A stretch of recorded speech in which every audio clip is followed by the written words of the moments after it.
Now, there's no official record of when fly fishing first started, or even fly tying for that matter.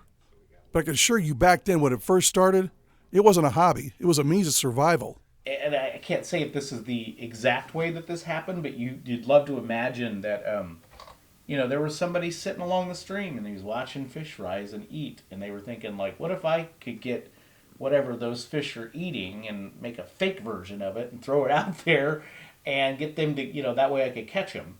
And that's basically how fly tying started. Now, some people say it dates back thousands of years to when we carved bone hooks and had feathers tied to them to imitate something fish would eat. Now, we've come a long way since then. This is beautiful.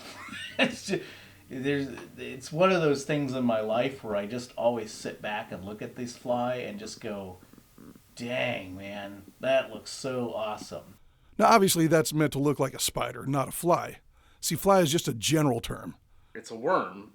It operates like a worm, like a plastic worm. Many of these, quote, flies are meant to look like many things, not just flies. And that is a Nuzo death fly in olive and purple. The first time I've ever tied that. You see what I mean? So like the Nuzo death fly, that is a fly, like I said, it doesn't really imitate anything in particular, but it does imitate a lot. It does look like a lot of different things.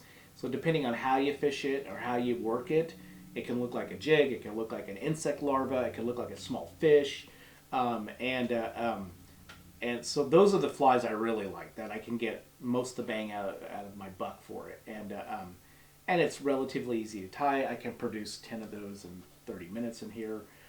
And by producing your own, there's really no wrong way to do it. Well, as long as they catch fish.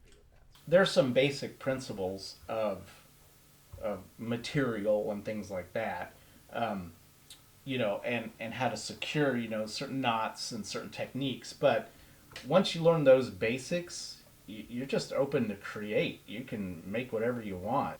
Usually what I do is if I invent something, I tie 2 or 3 of them. Then I test them out. Go out, fish with them. If they start catching fish, then I'll come back and tie 10. Now, one of the other benefits of tying your own flies, other than using them to catch fish, it's an almost zen-like experience creating your own works of art. There's this beautiful feeling that you spent an hour in your fly tying shop. You create this fly from some feathers and some, just some stuff, laying around your house almost. You go out and you cast it out, and man, you catch a fish.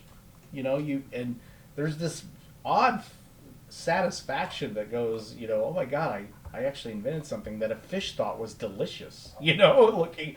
And you see, nobody's doing a lot of fishing right now, especially this weekend. But for those of us who need a coping mechanism to handle our tight line withdrawals, tying flies just might be what the doctor ordered. You're right. It's kind of a meditative way of just dealing with the fishing that I'm not doing in the winter. So you sit here and you tie and you dream. And before you know it, it's ice out and you're on the water. In Decatur, Steve Nichols, WAND.